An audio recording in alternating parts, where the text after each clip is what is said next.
Mesdames et messieurs, bonsoir. On vous rappelle que l'émission va être diffusée très bientôt à 6h PM sur www.radioimmigration.com, sur la page Facebook de visionmaxservice.com. Et vous pouvez à ce moment-là écouter l'émission soit sur Facebook, soit par téléphone au 438-701-8343, 518-906-1857.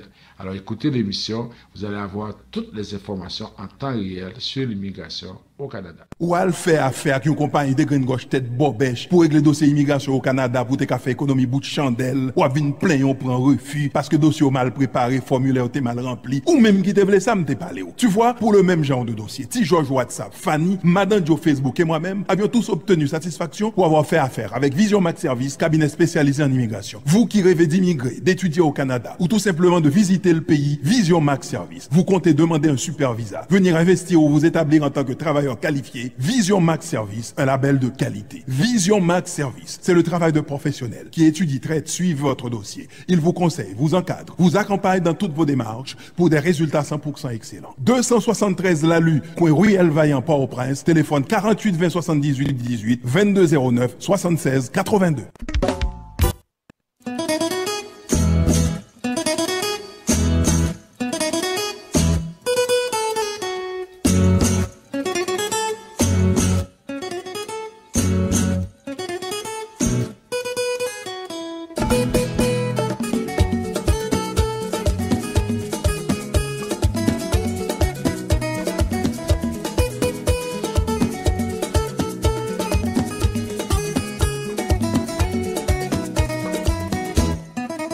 Mesdames et messieurs, bonsoir et bienvenue à votre émission Tout savoir sur l'immigration.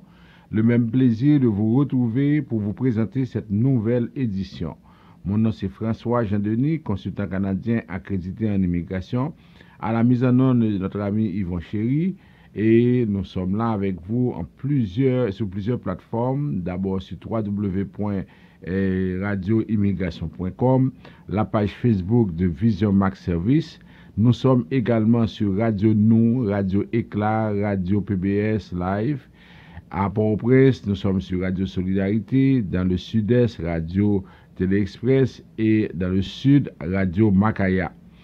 Vous pouvez aussi écouter cette émission au 438-701-8343 si vous êtes à Montréal, au 518-906-1857 si vous êtes aux États-Unis.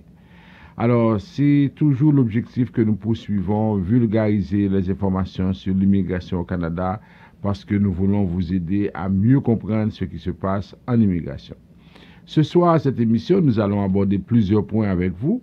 Dans un premier temps, nous allons continuer avec les répercussions de la COVID sur l'immigration. Et on va parler surtout des mesures à la frontière. Dernièrement, on vous a parlé de la décision canadienne. On va vous parler maintenant de la décision américaine sur la frontière terrestre.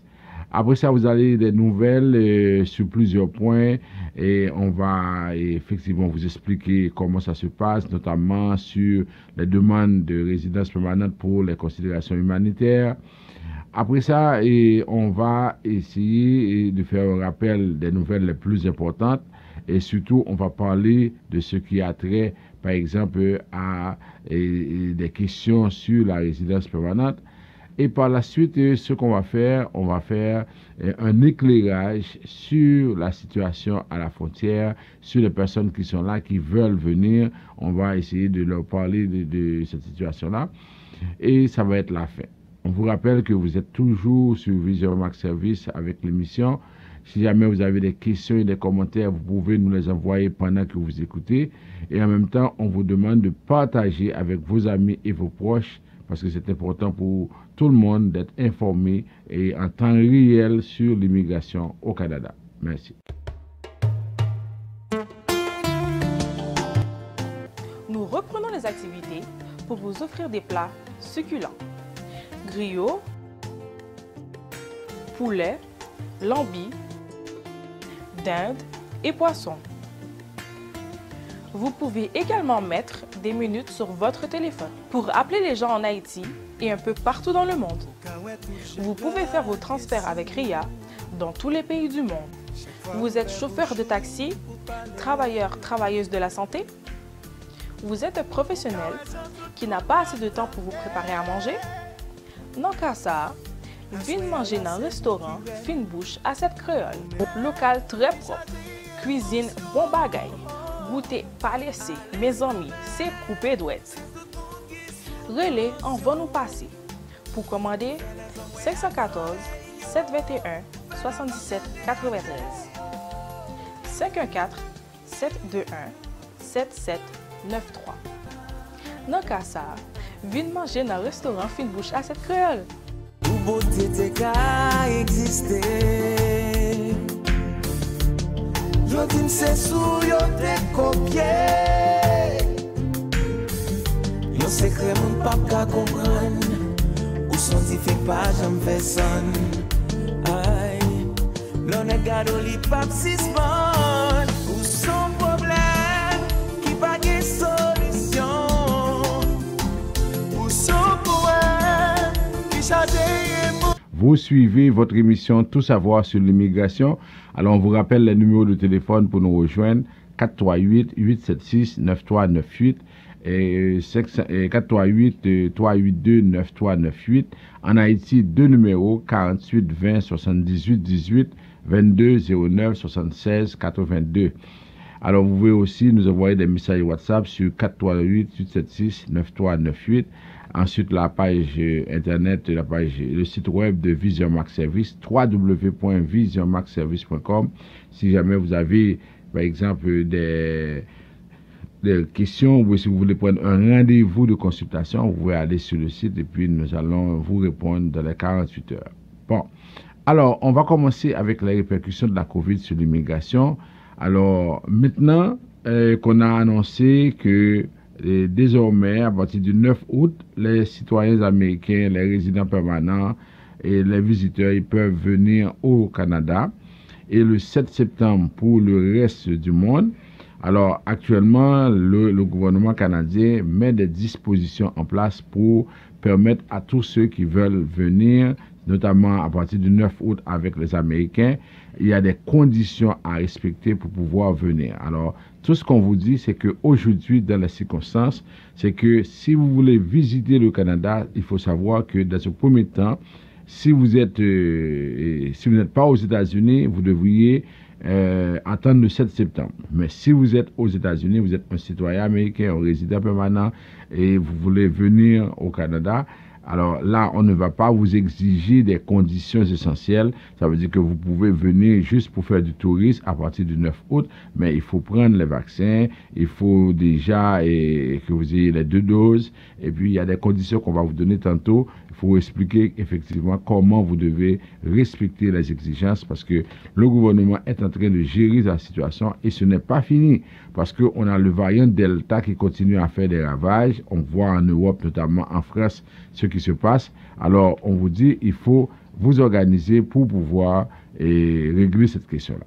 Alors, on dit que jusqu'à présent, les gens qui sont exemptés de la quarantaine sont ceux qui fournissent les services essentiels, qui assurent le transport de biens, qui désirent recevoir des soins médicaux dans les 36 heures suivant l'entrée au Canada et qui traversent régulièrement la frontière pour les déplacements habituels, etc. Ou bien les étudiants qui traversent régulièrement la frontière pour aller à l'école. Okay? Là, c'est l'ensemble de ces gens-là qui peuvent, par exemple, être exemptés de la quarantaine.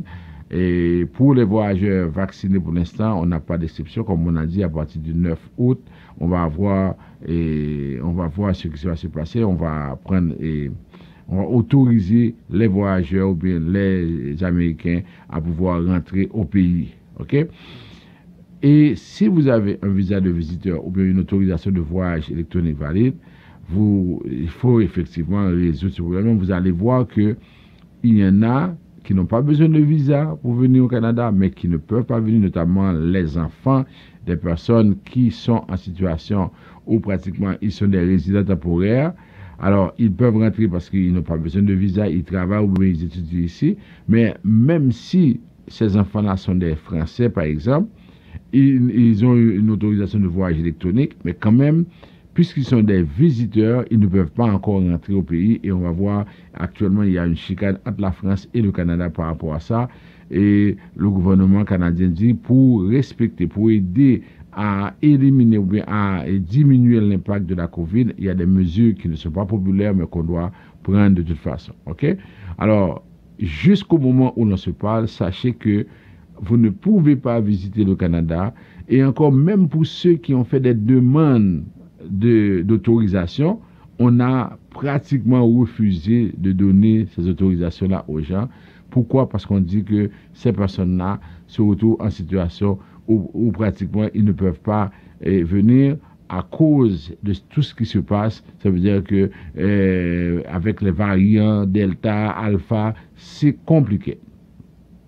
Si vous êtes au Canada pendant ce temps, on vous encourage à faire la demande de prolongation de séjour parce que en ce faisant, vous êtes en train d'aider, vous pouvez à ce moment-là faire en sorte que vous prolongez votre séjour, ok? Parce que vous ne pouvez pas voyager. Alors faites la demande. Après 6 mois, si c'est un visa régulier, vous faites la prolongation. Et si c'est un super visa, c'est après 2 ans. Organisez-vous pour rester légal dans ce pays-là. Ne prenez pas le risque d'être illégal. C'est pas bon pour vous du tout.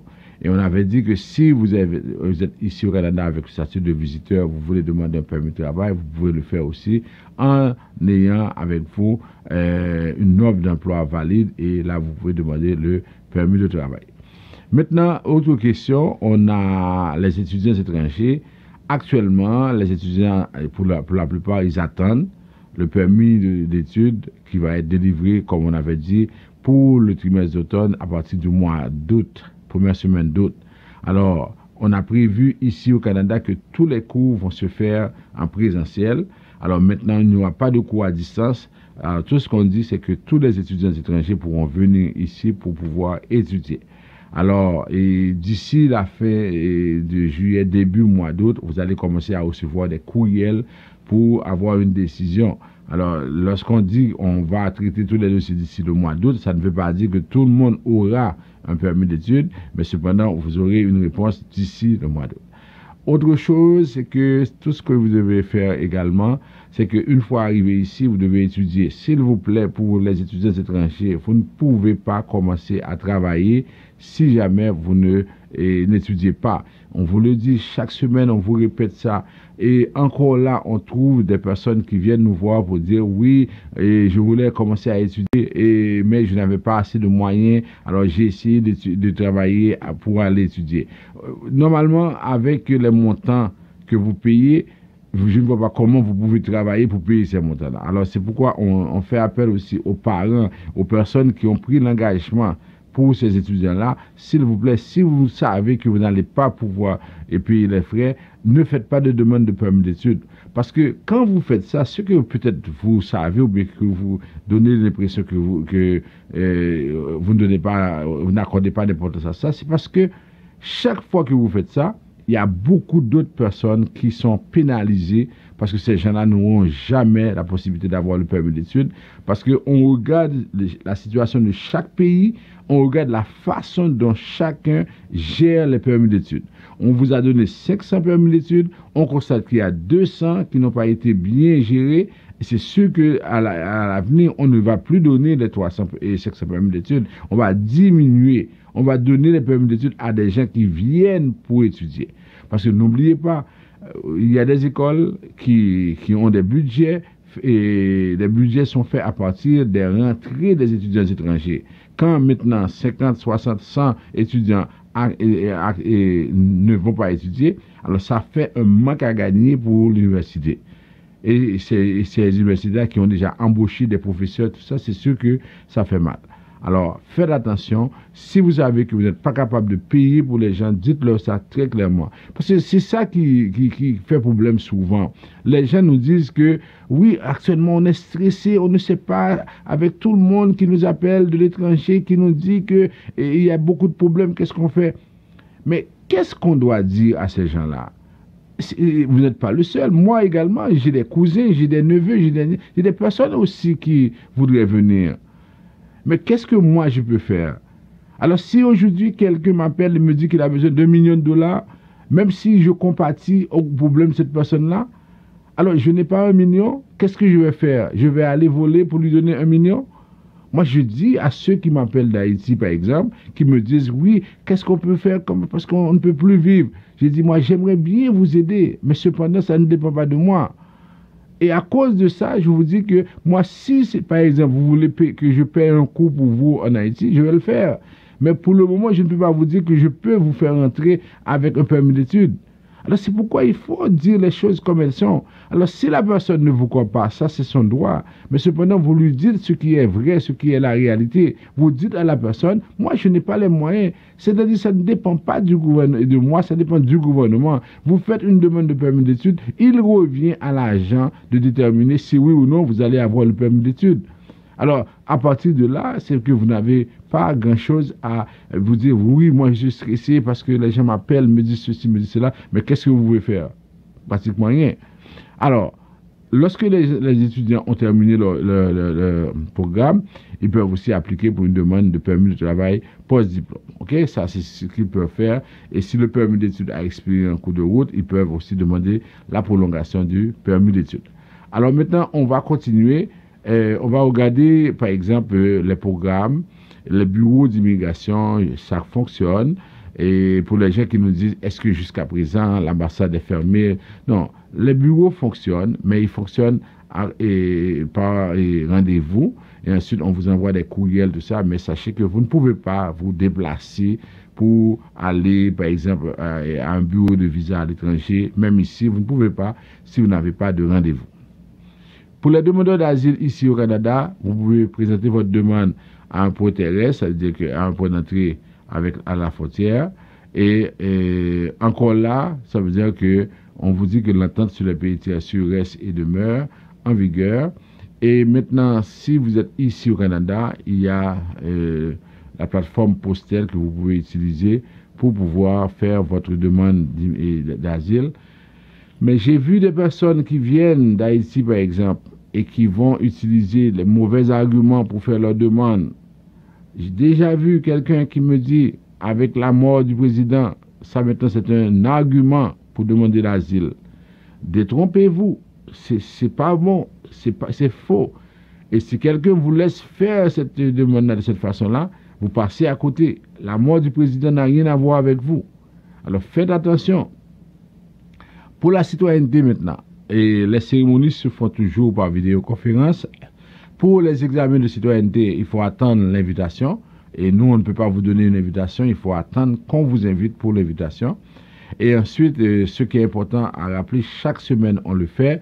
On vous dit que si vous avez, par exemple, si vous restez à l'étranger, c'est sûr que le temps passé à l'étranger ne compte pas. Parce que quel que soit le moment de l'année, quelle que soit la période pendant la pandémie, les Canadiens pouvaient rentrer au pays. Alors ça veut dire que si vous avez choisi de rester au pays, les Canadiens, les résidents permanents, c'est sûr que vous n'avez pas voulu avoir la citoyenneté. Alors de toute façon, le temps passé à l'étranger ne compte pas dans la situation. Ensuite, pour la commission de l'immigration, pour Immigration Québec, c'est toujours la même chose. Ça veut dire que on est là et on traite les dossiers à distance, mais ça se fait, mais c'est sûr qu'on traite les dossiers à distance. Et après ça, maintenant, les audiences se font de façon virtuelle. Vous faites votre demande. On est rendu actuellement au mois d'octobre et j'espère que probablement on va continuer jusqu'au mois de décembre. Alors pour 2022, comment ça va se passer, on ne sait pas. Ok? Alors voilà l'ensemble des points, voilà les répercussions de la COVID sur l'immigration et on va prendre une toute petite pause juste pour passer aux nouvelles après la pause.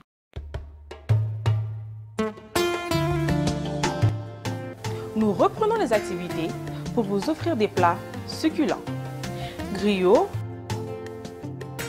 poulet, lambis, dinde et poisson.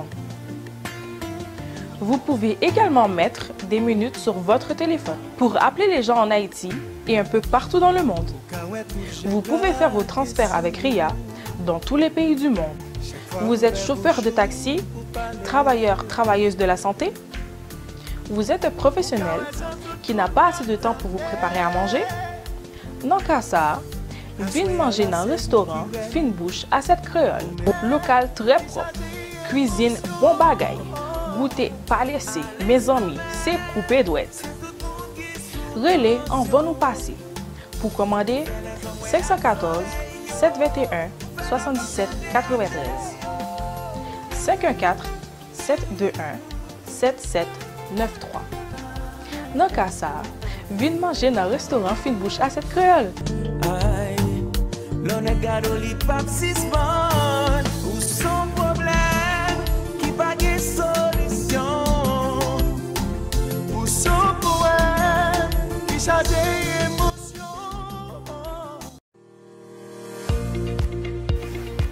À Jedmatic, la satisfaction de nos clients est notre priorité. Je suis Wilner Maxi. Nous avons pris le service avec cette prestigieuse compagnie Jetmatic pour monter notre radio web. Aujourd'hui, nous avons notre site internet, une ligne de conférence téléphonique, nos services en live et notre présence accentuée sur la toile. Nous sommes très fiers de travailler avec Jetmatic. Pour tous vos besoins numériques, nous vous proposons Jetmatic, le choix idéal et logique. Nous sommes là pour tous vos besoins numériques.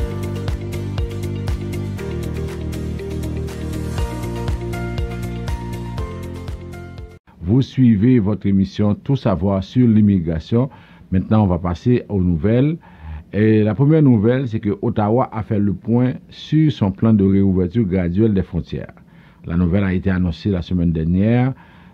On a dit que la frontière canadienne sera ouverte aux Américains pleinement vaccinés dès le 9 août pour les voyages non essentiels, puis aux voyageurs vaccinés du monde entier dès le 7 septembre. C'est ce que Ottawa a annoncé lundi dernier. L'administration américaine n'a pas encore pris de décision quant à la levée des restrictions imposées. Alors à l'époque, on n'avait pas pris de décision, mais on sait que la frontière terrestre américaine va rester fermée jusqu'au 21 août. Tantôt, on va vous en parler. Alors, les Américains doublement vaccinés devront fournir une preuve officielle de vaccination avant de pouvoir traverser la frontière. Les vaccins homologués au Canada sont les seuls autorisés. C'est Johnson & Johnson, AstraZeneca, Moderna et Pfizer. Les résidents pleinement vaccinés de Saint-Pierre-et-Miquelon, territoire français près de Terre-Neuve, pourront aussi entrer au Canada dès le 9 août en évitant toute quarantaine. Et on dit que si la situation épidémiologique demeure favorable, Ottawa va ouvrir les frontières à tous voyageurs pleinement vaccinés à compter du 7 septembre 2021. Ces modifications sont apportées. On a précisé si, et c'est encore là, il y a quand même une petite réserve. Si la situation épidémiologique demeure favorable, on va ouvrir le reste au reste du monde à partir du 7 septembre 2021. Ces modifications sont apportées en raison de la baisse des cas déclarés de Covid au pays, de la réduction du nombre d'hospitalisations et du fort taux de vaccination. D'ailleurs, les autorités soulignent que 75% des Canadiens ont reçu leur première dose et que 50% sont complètement vaccinés. Si la situation épidémiologique évolue défavorablement, on va modifier les modalités pour entrer au Canada, a fait savoir le ministre de la Sécurité publique, Bill Blair, en point de presse. Concrètement, une personne entièrement vaccinée qui souhaite faire un voyage discrétionnaire au Canada devra soumettre ses preuves de vaccination au moyen de l'application du portail web ArriveCan. Ça veut dire qu'avant de venir, on doit soumettre une preuve de vaccination sur ArriveCan et la preuve doit être datée d'au moins 14 jours avant l'arrivée au Canada.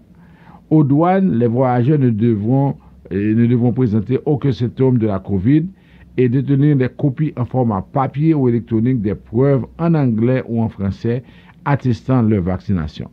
Une traduction certifiée conforme ainsi que le document original sera accepté pour les passagers dont les tests ont été effectués dans un pays où aucune des deux langues officielles n'est parlée.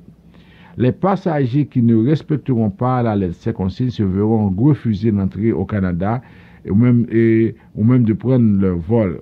Ceux qui feront des déclarations trompeuses, si vous apportez de faux tests en arrivant ici au Canada, vous allez vous exposer à des amendes ou même faire l'objet d'accusations criminelles.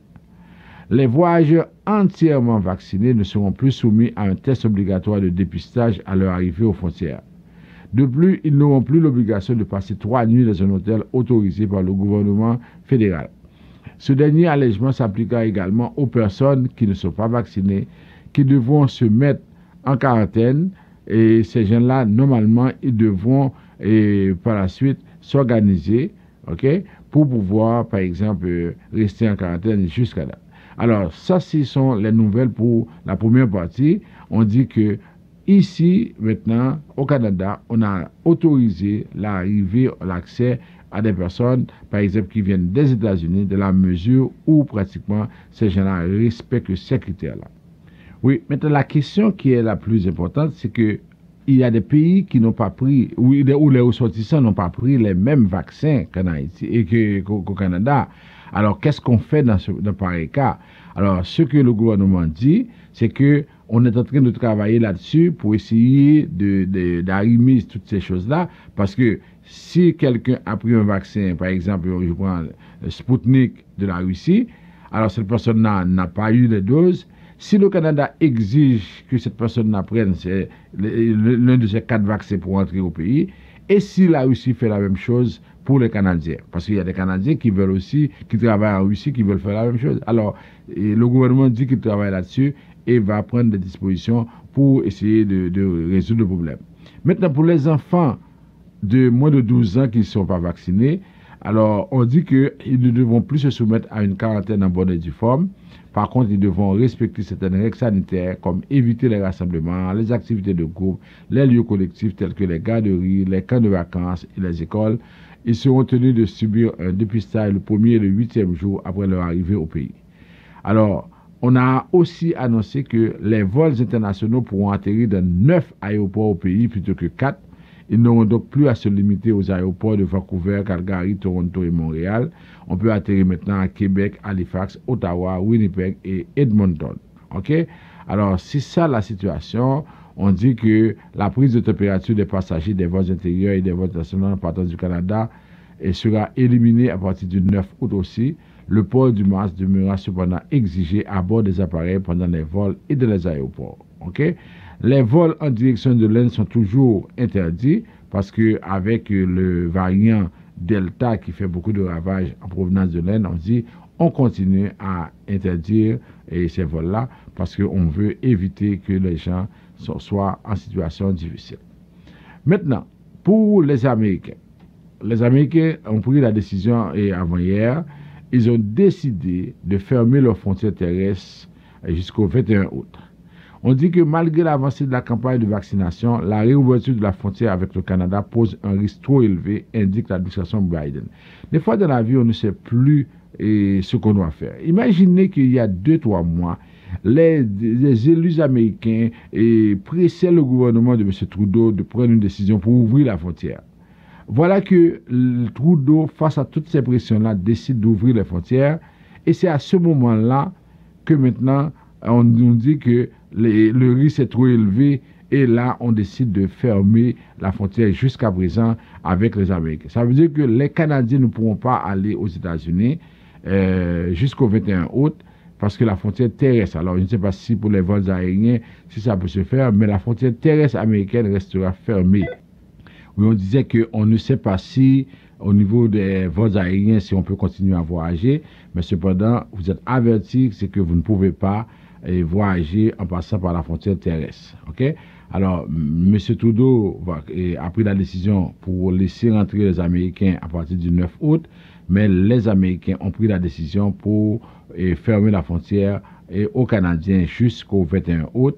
Et d'après ce qui est dit, c'est parce que avec l'apparition des variants et surtout avec le variant Delta qui fait des ravages au Mexique, alors on ne veut pas qu'il y ait propagation par rapport à ça et c'est pourquoi on a pris la décision de pouvoir faire ça. Bon, maintenant, autre nouvelle, et c'est pour les enfants privés de retour au Canada, la France réclame une solution à Ottawa. Actuellement, il y a beaucoup de Français qui sont des étudiants étrangers, qui sont des travailleurs étrangers temporaires, qui sont ici.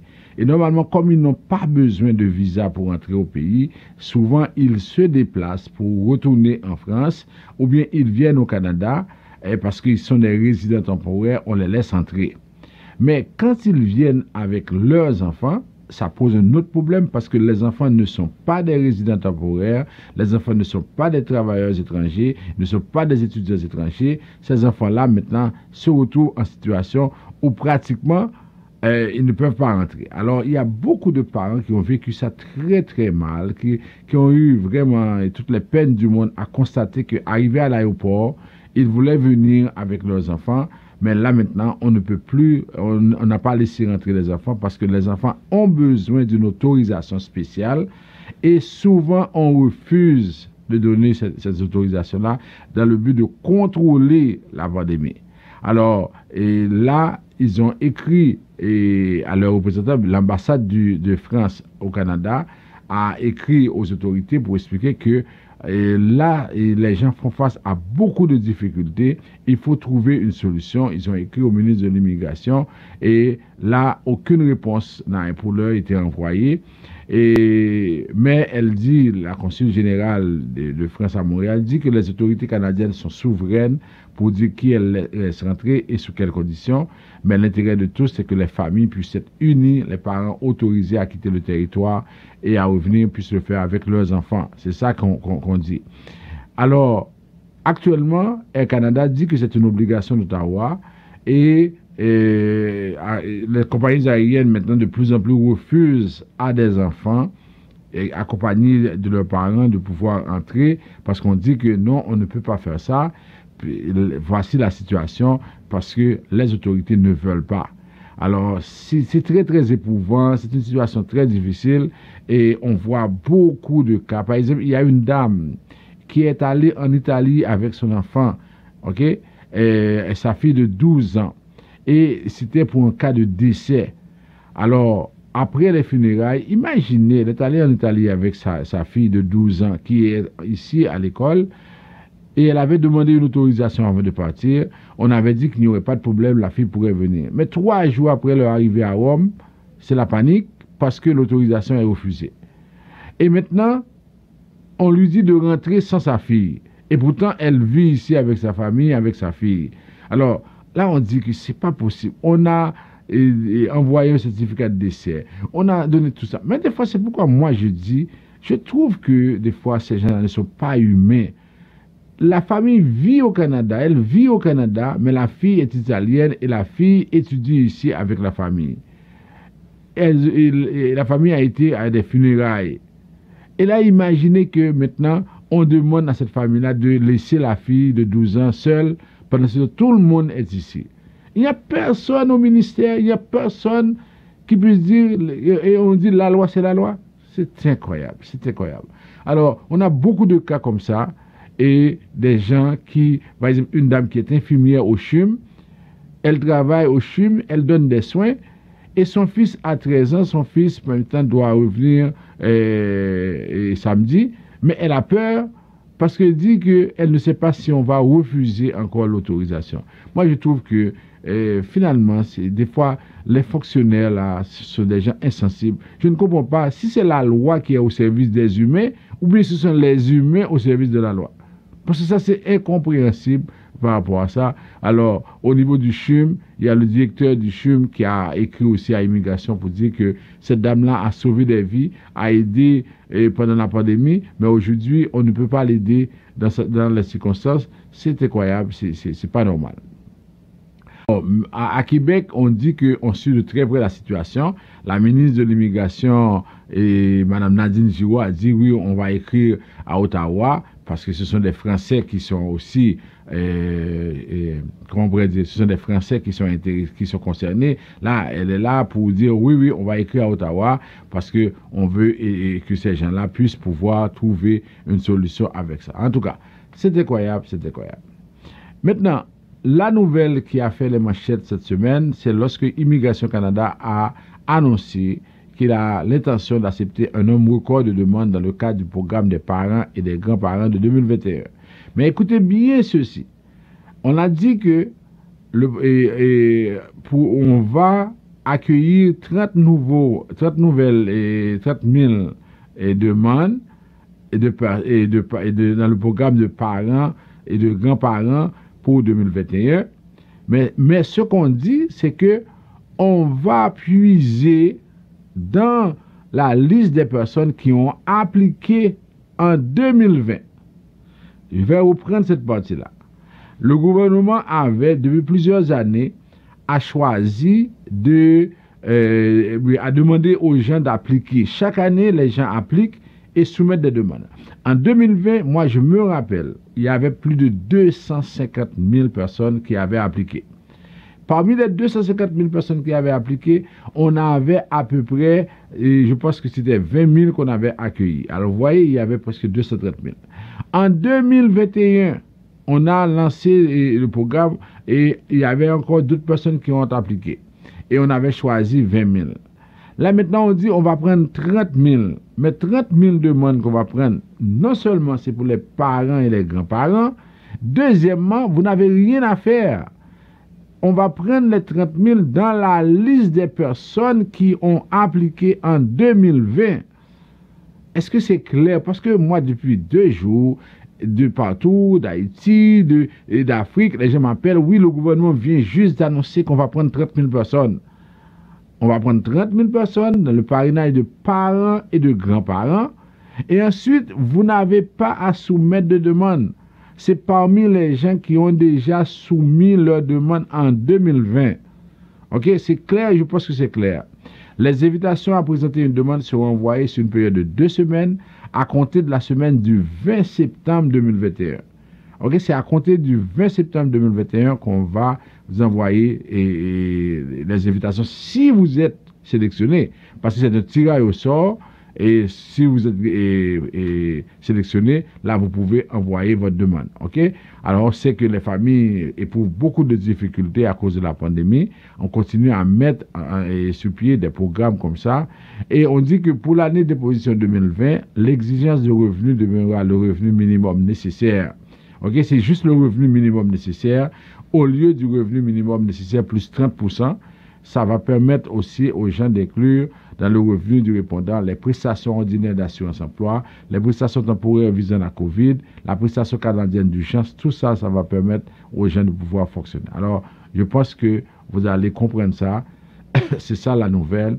Et puis, si, par exemple, vous n'avez pas été invité, vous pouvez faire une demande de visa ou de super visa pour vos grands-parents. Ils peuvent rester pendant 2 ans avec vous. Et puis, si par exemple, vous avez oublié votre courriel, on va mettre aussi un lien pour vous aider à récupérer votre courriel, tout ça. Alors, c'est ça que Ottawa a annoncé. En même temps, Ottawa a annoncé qu'on va donner aussi un permis de travail ouvert aux demandeurs de la voie d'accès à la résidence temporaire, à la résidence permanente. Ça veut dire que si vous êtes conjoint et conjointe des personnes qui ont appliqué dans ce programme-là, on vous demande de pouvoir soumettre une demande pour pouvoir fonctionner, pour pouvoir obtenir un permis de travail, parce que si vous êtes ici avec votre conjoint, votre conjointe qui a présenté la demande, alors vous devriez avoir effectivement les moyens de pouvoir le faire. Alors c'est ça qu'on dit pour ce programme-là. Maintenant, on va passer à un autre point. On a appris aussi que le Canada a créé un nouveau programme aussi pour les réfugiés qui défendent les droits, pour les personnes, ok, qui défendent les droits de la personne à l'étranger. Alors, le Canada a créé beaucoup de programmes parce qu'on veut avoir 400 000 personnes et parce qu'avec la pandémie, on n'a pas eu la possibilité d'avoir 400 000. Maintenant, ce qu'on fait, on crée des programmes pendant ce temps, des personnes qui sont ici, qui devraient être acceptées dans le programme de considération humanitaire, on les refuse. Alors, on dit que ce nouveau volet va inclure toute personne qui subit de la persécution pour avoir milité en faveur des droits de la personne, et un accent particulier sera mis sur les journalistes, les femmes, les défenseurs des droits des membres de la communauté LGBTQ et des personnes bispirituelles. Alors, M. Bandisson nous dit qu'on vit dans un monde où les droits de la personne et la démocratie ne sont pas respectés. Alors, on dit qu'on veut aider ces gens-là. Écoutez bien ceci, ce nouveau programme-là, parce que vous en parlez déjà. Ce nouveau programme sera ouvert à un maximum de 250 défenseurs des droits de la personne, y compris les membres de la famille. Des régimes autoritaires et au crime organisé, le ministre dit que les menaces n'ont jamais été aussi sérieuses.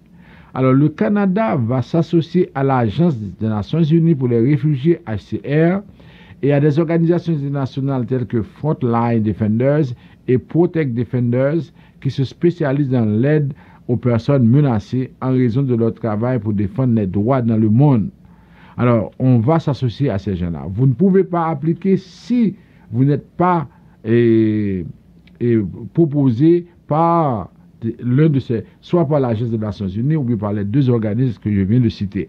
Alors, on pense que avec ça, ça va permettre à ces gens-là, ça va encourager les gens à défendre les droits de la personne, parce que chaque année, on va recevoir 250 personnes pour faire pour ce travail-là, et ça permettra à ce moment-là aux gens de pouvoir continuer à défendre les droits des personnes qui sont plus affectées. On dit que le Mexique, c'est l'un des pays les plus dangereux de la planète pour les journalistes. On dit qu'il y a une centaine qui ont été assassinés depuis 2000, donc 14 en 2020.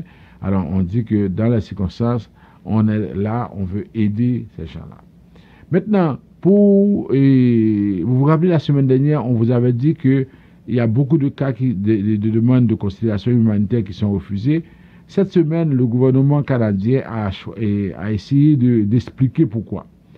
D'après ce que le gouvernement dit, c'est que normalement, lorsqu'on accepte une demande, et le temps que la personne apporte des dossiers, c'est sûr que ça prend beaucoup de temps. Et ensuite, on dit des fois, il y a des dossiers qui sont rejetés parce que la personne n'a pas soumis des demandes. C'est pourquoi le taux de rejet a augmenté. Pour les gens qui sont dans le domaine, on dit non, c'est pas vrai. Parce que pendant la pandémie, on avait toujours dit que même si vous envoyez un dossier en retard, parce qu'on savait qu'il y avait la pandémie, on n'allait jamais refuser une demande parce que vous n'avez pas soumis des documents. Alors, cet argument-là n'est pas correct. Mais il y a un autre argument que les gens essaient de donner. Ils disent que c'est parce que lorsqu'on fait la demande, et ce que l'organisme qui a traité les dossiers a fait, il a pris seulement les cas des personnes qui sont acceptées par rapport à ceux qui sont, même ceux qui sont en traitement, on n'a pas pris ces cas-là, et c'est pourquoi il y a une différence entre le taux de personnes acceptées.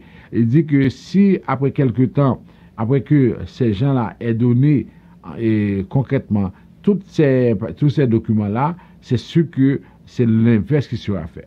Alors moi, j'ai toujours dit, c'est que moi, je constate que j'ai beaucoup de personnes qui ont été acceptées dans cette catégorie-là, mais puisque l'organisme en parle et donne des chiffres, moi ça m'a étonné, mais je me dis, c'est que le gouvernement devrait donner des explications correctes pour expliquer pourquoi on refuse des personnes dans une situation très très difficile au niveau mondial, dans une situation où pratiquement les circonstances humanitaires existent, pourquoi on refuse des gens et pourquoi on ne donne pas des explications concrètement, pourquoi on crée beaucoup de programmes pour aider des personnes qui n'ont rien à voir avec ici, tandis qu'il y en a qui sont là sur place, qui travaillent ici, qui vivent ici et qui paient des taxes ici.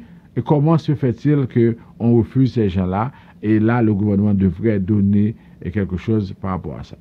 Et c'est dans ce contexte qu'on a dit que la pression s'intensifie sur Ottawa pour régulariser le statut des migrants, parce qu'on dit qu'il y a trop de personnes qui, effectivement, sont refusées. Alors, on dit que dimanche dernier, il y a eu une manifestation centre-ville pour réclamer au gouvernement un programme de régularisation. Ensuite, on dit qu'on va continuer à lancer ce programme-là, on va continuer à mobiliser pour que tout le monde puisse avoir le statut. On dit qu'on n'est pas essentiel si on travaille dans la santé, on est toujours essentiel dès qu'on est humain. On est toujours essentiel dès qu'on est humain, qu'on travaille dans la santé, dans les épiceries, les boucheries, le ramassage de recyclage. On est toujours essentiel. Et si on ne régularise pas la situation de ces gens-là, elles vont continuer à travailler, par exemple, au niveau dans des conditions difficiles, avec un salaire vraiment et salaire très bas. Alors, il faut régulariser la situation. Alors, ce que les gens vont faire dimanche, ils vont se réunir devant le bureau du Premier ministre et là, ils vont présenter une demande de considération humanitaire de façon symbolique pour rappeler à M. Trudeau que ça ne peut pas continuer à être de cette façon-là. Il faut trouver une solution. On ne peut pas rejeter 70% des demandes de considération humanitaire et ça, c'est anormal. Maintenant, il y a des plaintes. Le commissaire aux langues officielles, M. Raymond Téberge, a dit recevoir beaucoup de plaintes, plus de 400 plaintes, parce que M. Trudeau a choisi une gouverneure générale qui ne parle pas français. Alors on trouve que si cette personne-là ne parlait pas anglais, on ne l'aurait jamais choisi. Alors on dit pourquoi on a choisi une personne qui ne parle pas anglais et qui ne parle pas français. Alors le commissaire a dit on ne va pas intervenir sur la dame, Madame Mary Simon. On n'a pas de problème avec cette personne-là, mais c'est le fait que les autorités n'ont pas tenu compte du fait que Madame ne parle pas français. Et au Canada, on a 2 langues officielles, le français et l'anglais. Okay? Alors, ça, c'est ce que M. Téberge a tenu à préciser. Bon, et une bonne nouvelle au niveau du Québec, il y a 5000 enfants vivant au Québec avec un statut migratoire précaire qui vont recevoir maintenant des soins de santé dont ils étaient parfois privés en raison des prix exorbitants. Alors, les enfants des parents qui ont un statut migratoire, qui n'ont pas encore la résidence permanente, ces enfants-là qui ne pouvaient pas recevoir les soins de santé, on va leur donner la possibilité maintenant de pouvoir effectivement recevoir des soins, parce qu'on dit que ces gens-là dépensaient beaucoup d'argent. Imaginez, pour aller chez le pédiatre, c'était $500 pour l'ouverture d'un dossier, $800 pour une visite à l'urgence. Et c'était beaucoup, et surtout ces gens-là, pour la plupart, ne travaillent pas pour des salaires importants.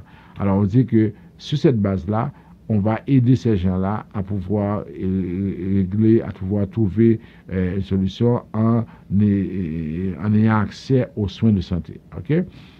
Ensuite, on a, pour terminer, c'est la question du test de français. Qu'on va, par exemple, pour le test de français, pour les parents et les conjoints qui font les demandes au niveau du PEC, alors on a appris le 22 juillet, c'est que maintenant le test du niveau 4 sera obligatoire si on veut effectivement pouvoir faire cette demande-là. Alors, à partir du 22 juillet, si on fait une demande de certificat de sélection dans le programme PEC, et si vous avez des conjoints, au moins la personne devra au moins être au niveau 4 en français, parce que si la personne ne parle pas français, ça va créer un impact au niveau de la maison, ce ne sera pas correct. Alors on s'arrête là parce que le temps file vraiment à toute allure. Alors on va s'arrêter là. Après ça, c'est le rappel des nouvelles les plus importantes qu'on va faire avec vous. Nous reprenons les activités pour vous offrir des plats succulents. Griot, poulet, lambi, dinde et poisson. Vous pouvez également mettre des minutes sur votre téléphone pour appeler les gens en Haïti et un peu partout dans le monde. Vous pouvez faire vos transferts avec RIA dans tous les pays du monde. Vous êtes chauffeur de taxi, travailleur, travailleuse de la santé. Vous êtes un professionnel qui n'a pas assez de temps pour vous préparer à manger. Non qu'à ça, venez manger dans un restaurant Fine Bouche à cette créole. Local très propre, cuisine bon bagaille, goûter pas laissé, mes amis, c'est coupé douette. Relais en va nous passer. Pour commander, 514 721 77 93 514 721 7793. Non qu'à ça, venez manger dans un restaurant Fine Bouche à cette créole. Ou beauté te ka existe. Yo dim se sou yo te kopye. Yo sekre moun pap ka kompran. Ou senti fek pa jam fè son. Ay, l'on e gado li pap sisman. Ou son problème ki pa gen solution. Ou son poème ki chate émotion. Vous suivez votre émission Tout savoir sur l'immigration. Alors, pour le rappel des nouvelles les plus importantes, tout ce qu'on vous dit, c'est qu'aujourd'hui, pour la question qui a un rapport au visa de visiteur, Même si vous voulez avoir le visa de visiteur, on vous le dit, c'est sûr que ce n'est pas facile, ce n'est pas évident. On a vu, par exemple, actuellement en Haïti, des personnes qui se sont présentées devant l'ambassade des États-Unis pour demander l'asile. Malheureusement, je ne sais pas qui leur a dit ça, ou bien où est-ce qu'ils ont trouvé ces informations-là, mais c'est clair que c'est pas bon. Et j'ai vu dans la foule des gens qui réservaient des places pour eux autres, pour des personnes avec de l'argent. Ça veut dire que des gens qui payaient pour avoir une place pour quelque chose qui n'existe pas. Alors, je trouve que sur cette base-là, c'est qu'on fait fausse route souvent. Je comprends que la situation est difficile. Je comprends que les choses ne sont pas faciles. Mais cependant, ne faites pas ces choses-là parce que c'est sûr que ça ne donnera aucun résultat. OK? Alors, un visa de visiteur, vous allez appeler pour avoir le visa, vous allez appliquer pour avoir le visa de visiteur, mais cependant, vous devez démontrer que vous allez venir ici et en même temps retourner au pays. Et c'est ce qui est le plus difficile à démontrer quand on a un pays qui est aussi dévasté, un pays où il y a autant de problèmes par rapport à ça. OK? Alors, tout ce qu'on vous dit, c'est qu'aujourd'hui, dans les circonstances, c'est que vous ne pouvez pas prétendre que vous allez venir rapidement si vous n'avez pas de visa. Et si vous avez déjà un visa, il faut attendre le 7 septembre 2021. Et 7 septembre 2021, vous devez avoir les 2 vaccins. Et voilà notre problème encore pour les gens qui sont en Haïti, parce que pour la plupart, vous n'avez pas de vaccin et vous ne pouvez pas voyager sans avoir les vaccins. OK?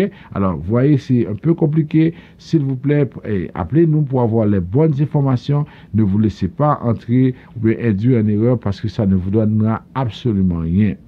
Pour les permis d'études, actuellement, on met le cap pour le trimestre d'hiver en janvier. C'est que si vous avez les moyens, si vous voulez aider quelqu'un, alors tout simplement, on peut l'aider à avoir un permis d'études pour janvier. Mais cependant, on a sur WhatsApp, sur Internet, des messages de personnes qui disent que oui, le Canada va donner des bourses d'études, des choses comme ça. C'est faux, archi faux, ce n'est pas vrai.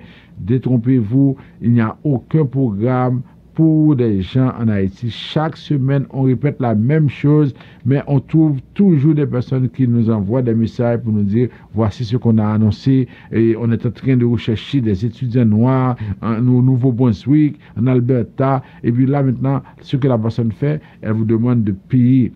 OK? Si quelqu'un vous dit qu'on est en train de chercher et la personne vous dit OK, allez à l'ambassade, on va vous donner un visa. Et après ça, vous allez nous payer. Alors, si on vous donne le visa à l'ambassade, OK, vous pouvez payer. Mais quand la personne vous dit, avant même de commencer, il faut payer, là, je trouve que c'est extrêmement grave. Et c'est pourquoi je vous dis qu'il ne faut pas se fier à ces choses-là. OK? Bon, maintenant, pour ce qui a trait à la question de permis de travail pour être familial résident, ou bien la question de carte de résidence, citoyenneté, vous nous appelez et nous allons vous aider à pouvoir appliquer ou trouver une solution avec ça. Pour le programme de résidence permanente, travailleur qualifié, jusqu'à présent, c'est la même chose, rien n'a bougé, rien n'a changé. Et maintenant, pour le parrainage de parents, on va avoir 30 000 personnes qu'on va prendre dans ce programme-là, mais c'est pas, on ne demande à personne d'appliquer. On va sélectionner 30 000 dans la liste qu'on avait déjà pour 2020. Alors, s'il vous plaît, n'essayez pas de vous laisser induire en erreur. Vous n'avez rien à faire. Si votre nom est sorti de la liste, là, on va vous contacter. OK? C'est seulement ça. Pour le parrainage de conjointe, vous voulez démontrer que effectivement, vous avez été, par exemple, vous êtes en conjoint de fait ou bien en conjoint avec quelqu'un. Alors, vous passez nous voir, nous allons vous aider à établir les preuves et là, vous pouvez faire votre demande en bonne et due forme. Maintenant, pour ce qui a trait à la question, on pourrait dire, pour les demandes d'asile, OK, les demandes de considération humanitaire, pour les demandes d'asile, lorsque les gens vont commencer à rentrer en septembre, c'est sûr qu'il va y avoir beaucoup de personnes à vouloir faire des demandes par rapport à ça. Tout ce qu'on vous dit, c'est que faites attention, parce que quand vous décidez à ce moment-là de faire votre demande, si vous n'avez pas concrètement respecté les conditions, si par exemple vous racontez n'importe quoi, je vous ai dit, il y en a qui vont parler de la mort du président, Il y en a qui vont parler de la situation en mentissant. Ces choses-là ne peuvent pas aider. Alors, suivez nos conseils, vous nous contactez, nous allons regarder avec vous, est-ce que oui ou non vous avez des problèmes. Si vous n'avez pas de problème, on va vous le dire. Et à ce moment-là, vous ne pouvez pas faire votre demande. Alors, on va travailler avec vous, on va essayer de remettre toutes les choses en question et par la suite, vous allez être en mesure de pouvoir faire votre demande correctement. Pour les demandes de considération humanitaire aussi, ça veut dire que vous voulez faire votre demande de considération humanitaire. Alors, ce qu'on vous dit, c'est qu'aujourd'hui, tout ce que vous avez à faire, c'est que vous devez nous contacter. Nous allons, avec vous, regarder les documents, regarder les preuves et nous allons vous aider à avoir effectivement toutes les conditions pour pouvoir faire votre demande et avoir des résultats intéressants. OK? Parce que souvent, c'est votre dernière chance. Mais malheureusement, vous laissez traîner ça, vous banalisez ça, et puis malheureusement, c'est ce qui arrive. Souvent, vous avez une demande qui est refusée.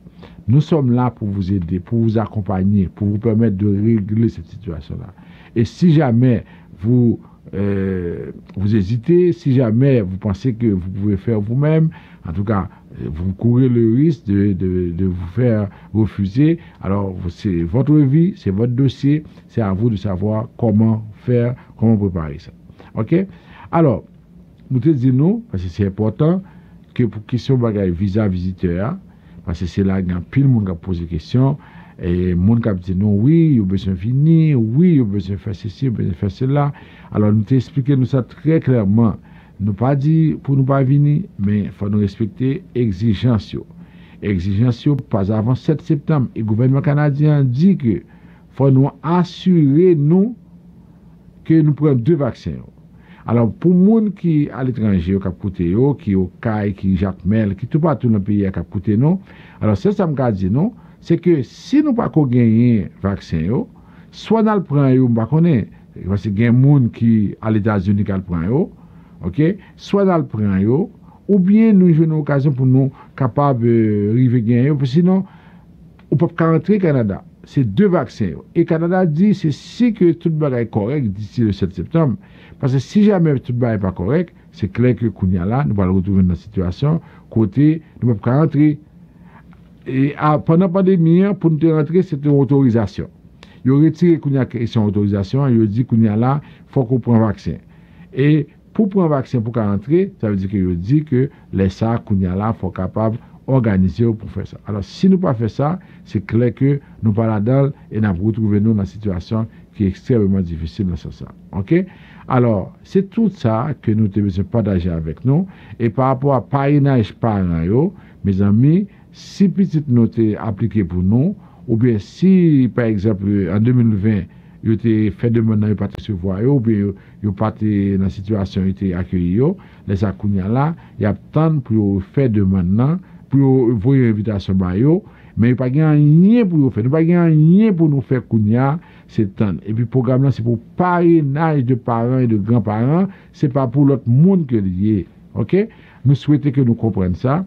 C'est tout pour ce soir et ça nous a fait plaisir d'avoir été avec vous pour vous présenter cette édition-là. Alors, on vous souhaite une bonne soirée. On remercie notre ami Yvon Chéry qui a fait ce beau travail. Et on se retrouve mardi pour une présentation et un résumé de l'actualité et jeudi aussi.